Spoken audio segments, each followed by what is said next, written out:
सरकारनं gas cylinder वितरण करताना रेशनिंग पद्धतीचा अवलंब केला पाहिजे अशी मागणी आता हॉटेल व्यावसायिक असोसिएशनचे अध्यक्ष गणेश शेट्टी यांनी केली आहे। कोणतीही पूर्वसूचना न देता गॅस पुरवठा बंद करण्यात आला। हॉटेलमधील परिस्थिती वाईट असल्याचं गणेश शेट्टींनी म्हटलंय।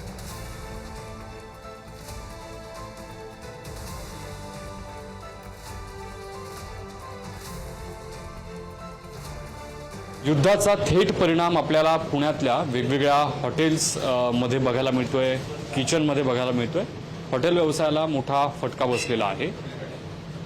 आम्ही असं ऐकलं की डोसा बंद, उत्तप्पा बंद, इडली आणि वडा विकला जाणार।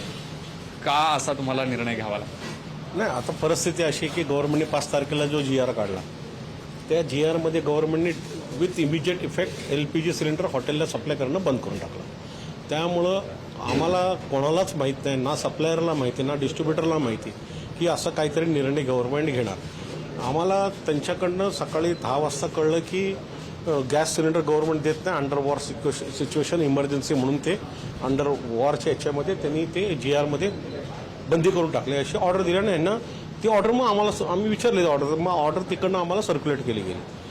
तेव्हा आम्हाला लक्षात आलं की गव्हर्नमेंटने हे बंद केलं। आम्ही असं सजेस्ट करतोय की तुम्ही राशनिंग करा, एकदम बंद करू नका।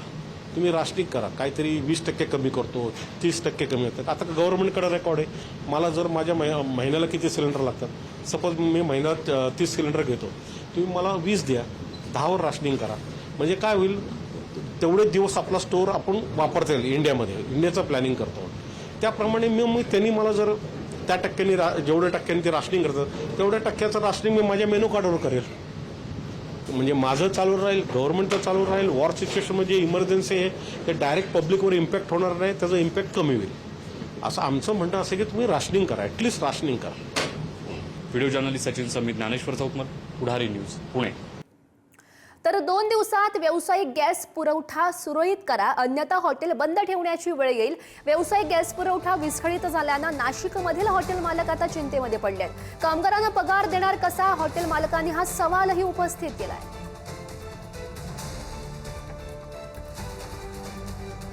युद्धजन्य परिस्थितीमुळे नाशिकमध्ये देखील गॅसचा तुटवडा जाणू लागलेला आहे। तर हॉटेल व्यावसायिकांकडनं व्यावसायिक सिलेंडरच्या मागणीच्या संदर्भामध्ये आता डीलरकडे वारंवार विचारणा होऊ लागलेली आहेत। एकूणच याचा हॉटेल व्यावसायिकांना नेमका कसा फटका बसतोय थेट जाणून घेणार आहोत। माझ्यासोबत हॉटेलचे व्यावसायिक आहेत। काय सांगाल, ज्या पद्धतीने आता ही सगळी एकूणच परिस्थिती निर्माण झालेली आहे, कशा पद्धतीच्या अडचणी तुम्हाला येत आहे? एकूण आज 11 का 12 दिवस युद्धजन्य परिस्थितीला झाले आहे, पण एवढे दिवस काय वाटलं नाही। पण आता एक गेल्या 3-4 दिवसापासून जो आमचा व्यावसायिक गॅसचा पुरवठा आहे तो एकदम अत्यल्प, जिथं आम्हाला 3-4 सिलेंडरची गरज आहे तिथं सप्लायर आम्हाला 1 सिलेंडर देत आहे। मग अशा परिस्थितीत हॉटेल व्यवसाय करायचा कसा काय? आणि त्याला पर्याय जर म्हटलं तर काही लाकडं वगैरे यूज केले तर ते एक प्रदूषण निर्माण होण्याचे काम, ते जे गोष्टी अनलिगल आहे सगळ्या, पण त्या गोष्टी आम्ही नाही करू शकत। म्हणून आम्हाला जो पुरवठा आहे गॅसचा तो सुरळीत झाला पाहिजे। इलेक्ट्रिक इंडक्शन वगैरे पण आम्ही गेल्या 3-4 दिवसात ट्रायल बेसवर यूज केले, पण ते कंटिन्यू वर्किंगमध्ये रशमध्ये ते पॉसिबल नाही होत। 5-10 मिनटं चालवायचं, 5-10 मिनटं बंद करायचं। मग त्यामुळे आमच्या एक ग्राहकावर सर्व्हिसमध्ये, आमचं हॉटेल व्यवसाय म्हणजे सर्व्हिस, आणि त्यामुळे ग्राहकांवर पण ती सर्व्हिस लेट वगैरे होण्याच्या आम्हाला कंप्लेंट्स आल्या। त्या नाईलाजाने आम्हाला तो पण पर्याय अवलंब करता येणार नाही। तर कमर्शियल गॅसच सुरळीत व्हावा हीच अपेक्षा आहे, बाकी दुसरं काही बोलू शकत नाही। रेट्स वाढवणे वगैरे हा पर्याय तर काही दिवसांनी आम्हाला पण अवलंब करावा लागेल, पण त्याच्या मागे पण भरपूर कारणं आहे की ग्राहकांना पण ग्राहकांच्या खिशाला पण आपली सेवा परवडली पाहिजे। त्यामुळे लगेचच रेट वाढवणं हा पर्याय आमच्यासाठी तरी चुकीचा आहे, जेणेकरून त्याचा इफेक्ट आमच्या भविष्यातील व्यवसायावर होऊ शकतो। कुठेतरी आज चांगल्या ठिकाणी आपण व्यवसाय उभा करून चांगला व्यवसाय करण्याचा प्रयत्न करतोय, पण काही ठिकाणी काही गोष्टी नाईलाज असतो। एकतर नाहीच पुरवठा सुरळीत झाला तर आम्हाला हॉटेल बंद केल्याशिवाय पर्याय नाही। व्हिडिओ जर्नलिस्ट योगेंद्र महाजन, किरण ताजने, पुढारी न्यूज, नाशिक।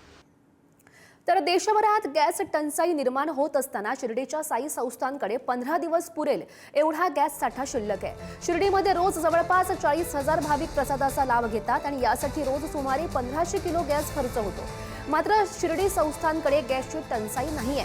15 दिवसानंतर रामनवमी उत्सव असल्यानं पुढील उपाययोजना करण्यासाठी साई संस्थानकडे पुरेसा साठा शिल्लक असल्याचं कळतंय।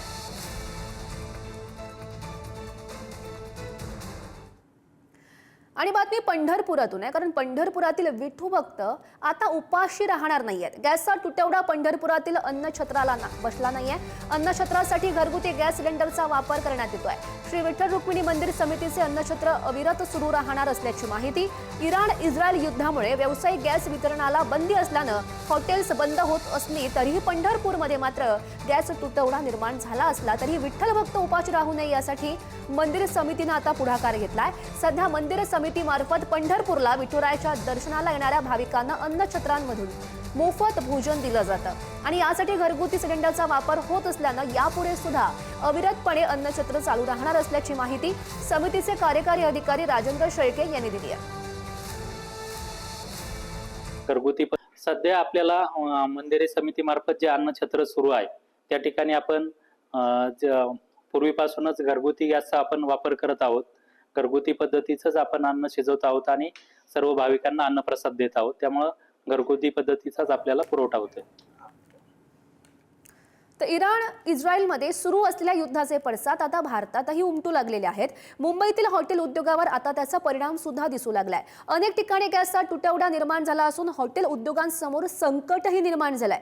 यासोबतच व्यावसायिक सिलेंडर वितरित करणाऱ्या एजन्सीच्या कर्मचाऱ्यांचे सुद्धा ते हैराण झालेले आहेत आणि या सगळ्याच संदर्भात त्यांच्याशी बातचीत केलेली आहे आमचे प्रतिनिधी धनंजय दळवी यांनी.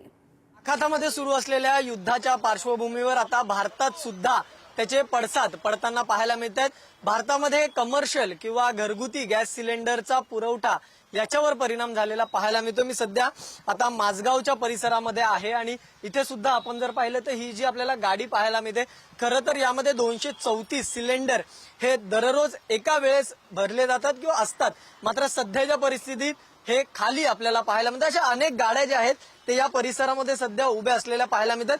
त्याचबरोबर दररोज हा पुरवठा प्रत्येकाच्या घरामध्ये हॉटेलमध्ये हा पुरवठा करणारे जे कर्मचारी आहेत ते सुद्धा इथे आपल्याला पाहायला मिळतात. ते सुद्धा सकाळपासून इथे उभे असलेले पाहायला मिळतात. सर, तुम्ही किती वाजता कामावर आलेला आहात आणि काय परिस्थिती? आम्ही सकाळी 6 वाजता कामावरती आलेलो आहे.